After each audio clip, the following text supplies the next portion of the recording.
¿Qué tal? Video tutorial número 3 del taller de excepciones en Java, y en esta ocasión veremos las jerarquías de las excepciones.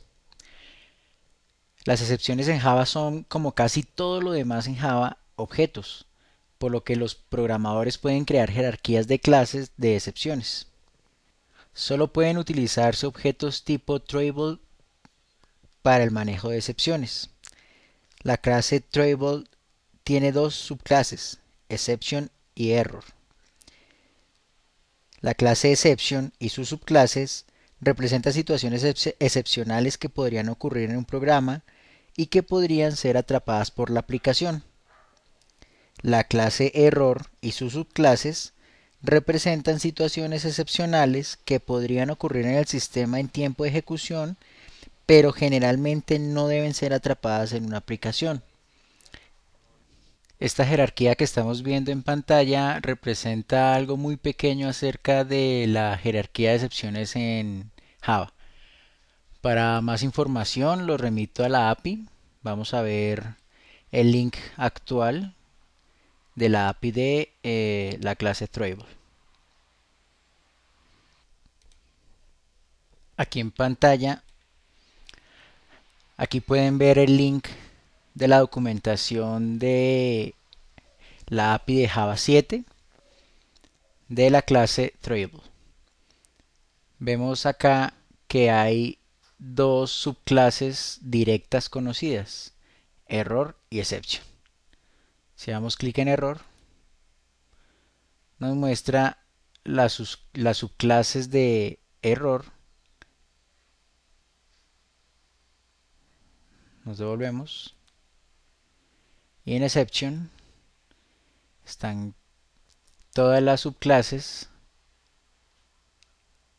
que heredan de exception. Aquí pueden conseguir muchísima más información y cómo se puede utilizar cada una de estas subclases.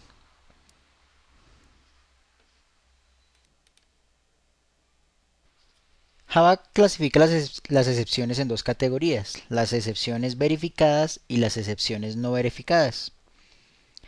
Esta diferencia es importante ya que el compilador implementa un requerimiento de atrapar o declarar las excepciones verificadas. Es decir, todas aquellas excepciones que el compilador sepa que son verificadas obligan a usar los bloques try catch finally o obligan a mandar una cláusula throws que lancen una nueva excepción. Más adelante, cuando veamos las excepciones encadenadas, veremos qué es esto de lanzar excepciones. Las excepciones no verificadas son aquellas que el compilador no exige para compilar una clase. Un ejemplo lo vimos en el anterior video tutorial en la división por cero.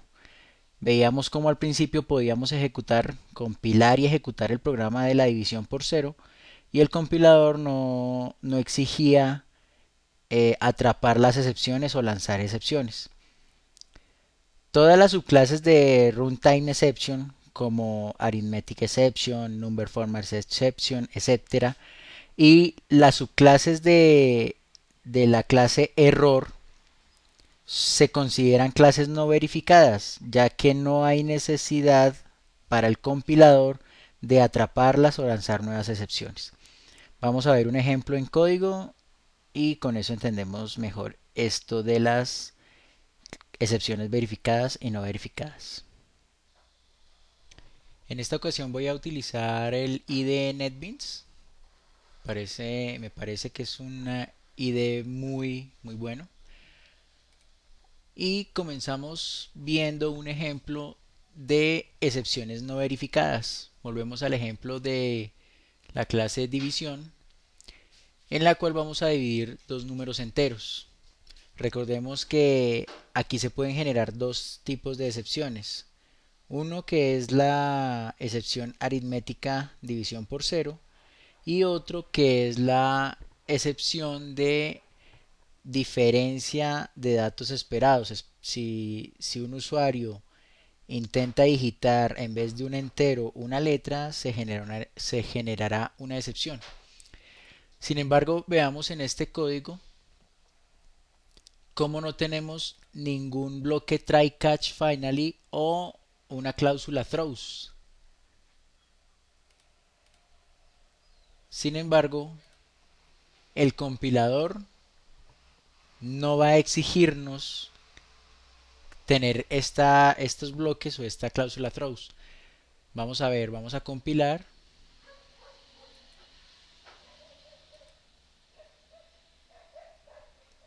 Y vemos que ha compilado correctamente.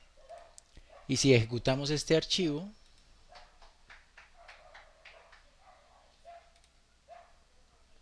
vemos cómo el programa corre correctamente.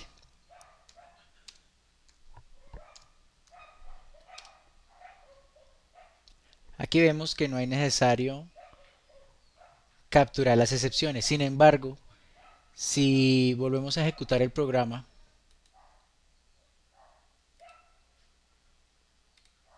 y ejecutamos alguna de las excepciones, por ejemplo dividir en cero, el programa va a terminar inesperadamente.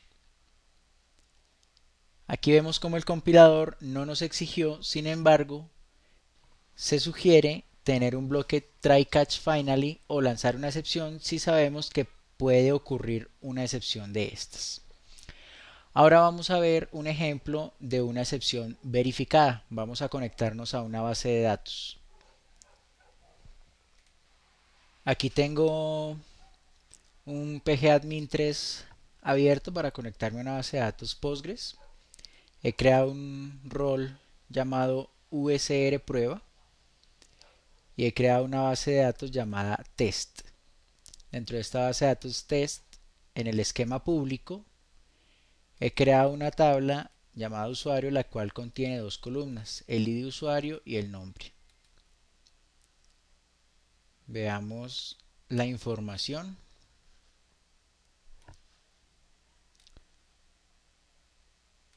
Esta es la información que contiene esa tabla. Vamos a crear un programa que capture esta información o que recoja esta información y la muestre por pantalla. Volvemos al NetBeans y creamos una clase llamada conectarse. Vamos a importar lo necesario para trabajar con esta base, para trabajar con esta clase, para conectarse a la base de datos.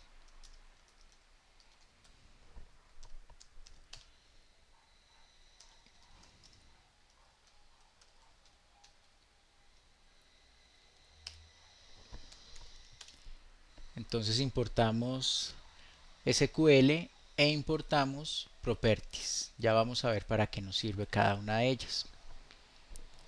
Vamos a crear un constructor vacío.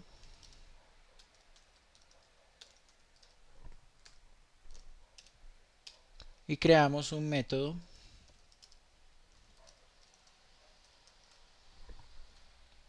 llamado conectar, que será el encargado de realizar todo lo necesario para traer la información de la base de datos. Antes de comenzar a digitar código, debemos agregar la librería de JDBC de Postgres, yo ya la importé acá. Lo que hacemos es descargarla de jdbc.postgres.org. Una vez descargada la agregamos al proyecto de NetBeans dando clic derecho sobre librerías, agregar un folder o un jar. Buscamos en donde hayamos descargado nuestro jar de Postgres de JDBC, le damos a abrir y él nos lo agrega aquí a las librerías. Como ya lo tenemos aquí, ya podemos traer la conexión a la base de datos de Postgres y lo hacemos con class for name.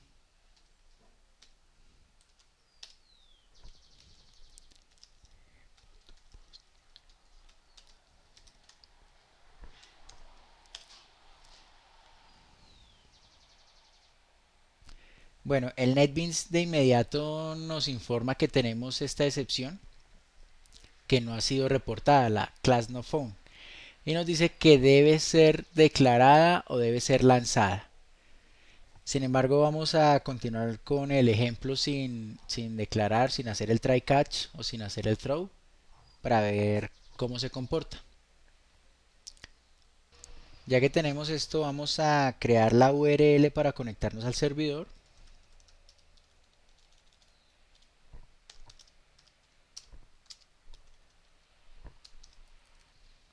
Esta es la URL que nos exige, el nombre del servidor y la base de datos.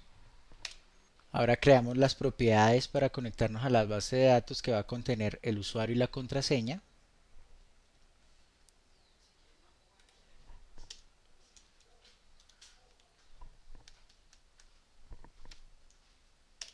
Ahora creamos un objeto tipo conexión.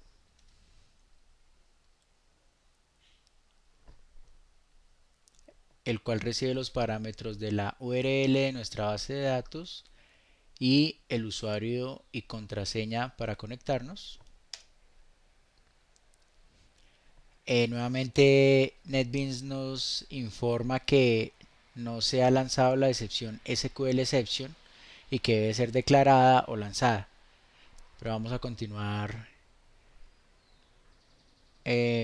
digitando el código. Creamos un objeto tipo sentencia y creamos un objeto tipo resultSet o un conjunto de resultados, el cual utilizará este objeto tipo sentencia con una instrucción SQL. Acá está, lo llamamos resultados y la sentencia ejecutará una consulta select asterisco from usuario. Ahora lo que haremos es un ciclo while para recorrer cada uno de los registros de este set de resultados.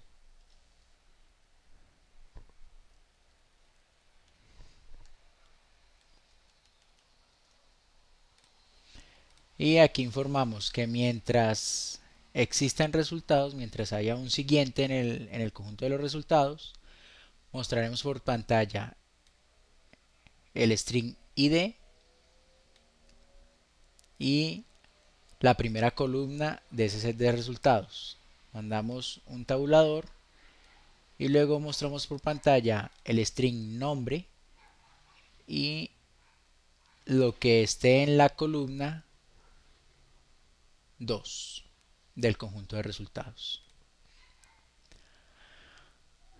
Esto es todo lo que necesitamos para que se ejecute el programa que nos consultará la información de la tabla de usuarios. Sin embargo, cuando intentamos compilarlo,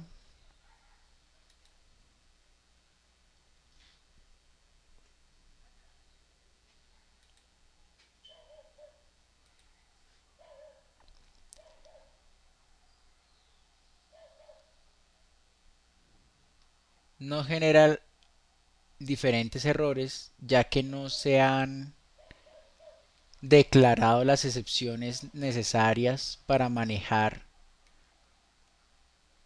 los posibles errores que se presenten en tiempo de ejecución. Este es el ejemplo de cómo el compilador verifica la excepción durante su proceso de compilación. Por eso es necesario y es obligatorio declarar la excepción o lanzarla con la cláusula throw. Como aún no hemos visto la cláusula throw, vamos solamente a declararla. Comenzamos con el bloque try.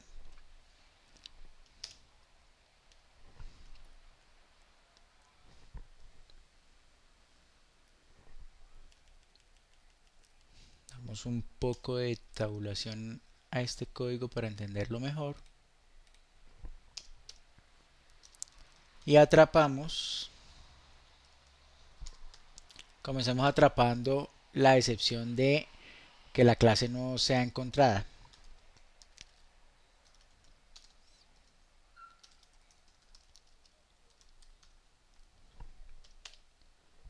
Y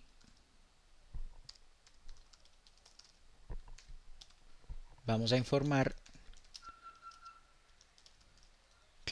clase no encontrada. Vemos cómo ya se desapareció la advertencia de error que mostraba el NetBeans. Sin embargo, sigue apareciendo la advertencia de estas líneas de acá. Así que vamos a atrapar la excepción tipo SQL. SQL exception.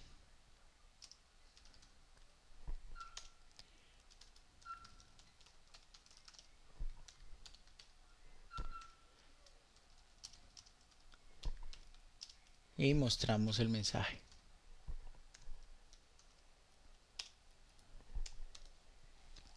Listo. Si queremos, podemos utilizar una cláusula finally y ya vamos a ver cómo nos puede servir la cláusula finally en este ejemplo. Sin embargo, ya vemos que no hay ningún error de compilación. Vamos a compilar nuevamente. Y nos informa que ha corrido el proceso correctamente. Vamos a ejecutarla. Vamos a ejecutar esta clase con mayúscula F6 o con clic derecho Run File. Ok, nos falta el método main. Vamos a crearlo muy rápidamente.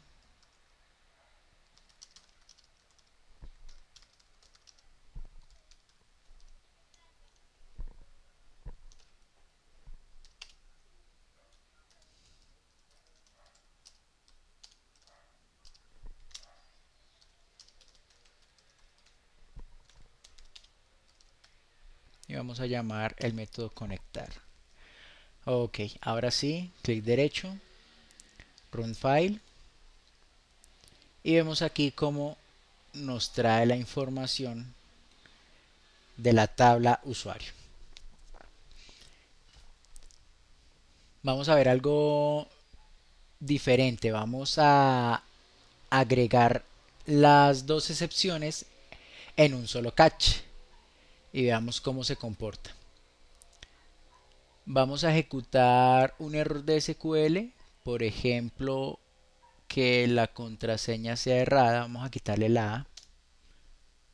Vamos a guardar. Vamos a ejecutarlo nuevamente. Vemos que el error, la excepción se atrapó y nos dice que el password falló para el usuario USR prueba. Pero vemos que estamos utilizando dos catch. Desde la versión 6 podemos utilizar una sola línea para atrapar dos excepciones. Vamos a ver cómo se comporta esto. Vamos a hacer un cambio y vamos a hacer un O SQL. Vamos a darle un nombre.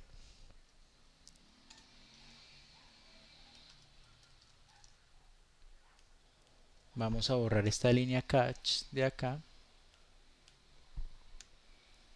Y aquí estamos utilizando dos excepciones diferentes en una misma cláusula catch utilizando el operador O sencillo. Sin embargo, si la excepción es SQL exception, necesitamos saber cuál fue el error. O si fue class no phone exception, vamos a necesitar saber cuál fue el error. Así que vamos a utilizar este objeto que atrapamos. para obtener el mensaje. Ahora sí, guardamos. Vamos a dar ejecutar archivo. Ok. Dejé quemado clase no encontrada. Vamos a dejar simplemente excepción encontrada. Guardamos nuevamente. Ejecutamos. Acá nos informa, excepción encontrada. La autenticación del password falló para el usuario USR prueba. O vamos a dejarlo correcto. Sin embargo, vamos a cambiar este class for name. Vamos a crear uno que no exista. Vamos a dejarlo comentariado. Voy a cambiarlo acá por una clase no existente.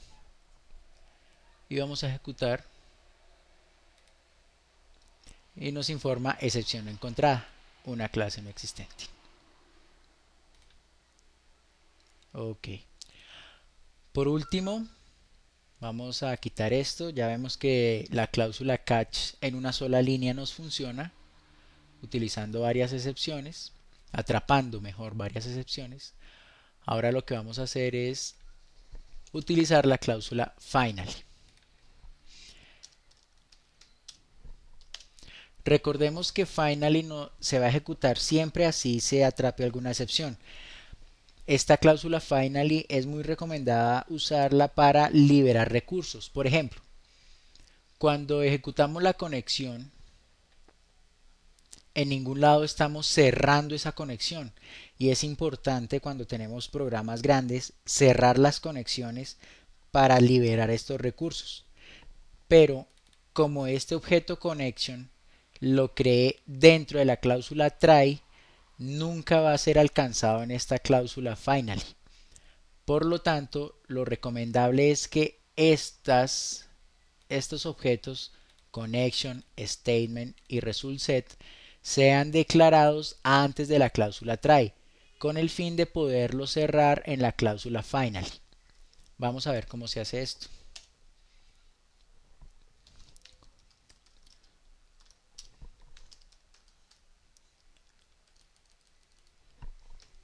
Así. Statement sentencia igual a null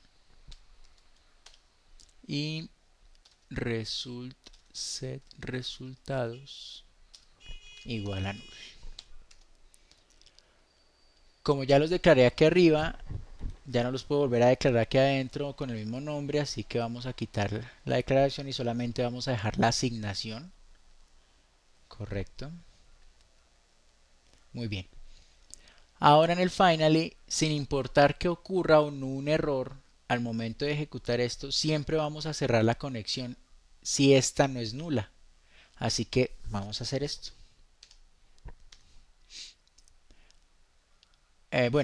También es importante aclarar que cuando se cierran conexiones, lo ideal es cerrar los objetos en forma inversa a como se crearon. Es decir, se creó primero la conexión, luego la sentencia y luego los resultados. Así que vamos a cerrar primero los resultados, luego cerraremos la sentencia, luego cerraremos la conexión. Comenzamos preguntando que si los resultados no son igual a nulo, intente cerrar resultados.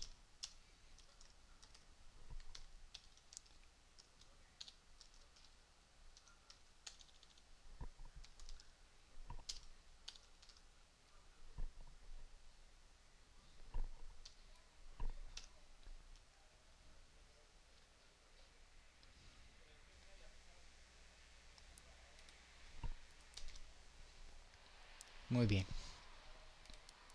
Y vamos a hacer lo mismo con los otros objetos. Vean cómo dentro del finally también utilizo un try catch, porque puede ocurrir un error al momento de intentar cerrar el set de resultados. Así que debe atraparse, pero si ocurre un error en esta cláusula finally, como la estamos utilizando solamente para liberar recursos, no quiero hacer nada en el manejador de excepciones, solamente quiero atraparla y que no haga nada. Vamos a intentar cerrar el resto. Muy bien.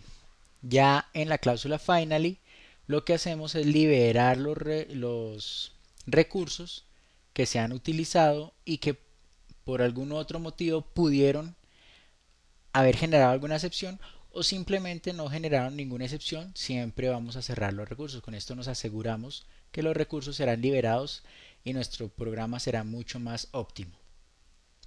Vamos a guardar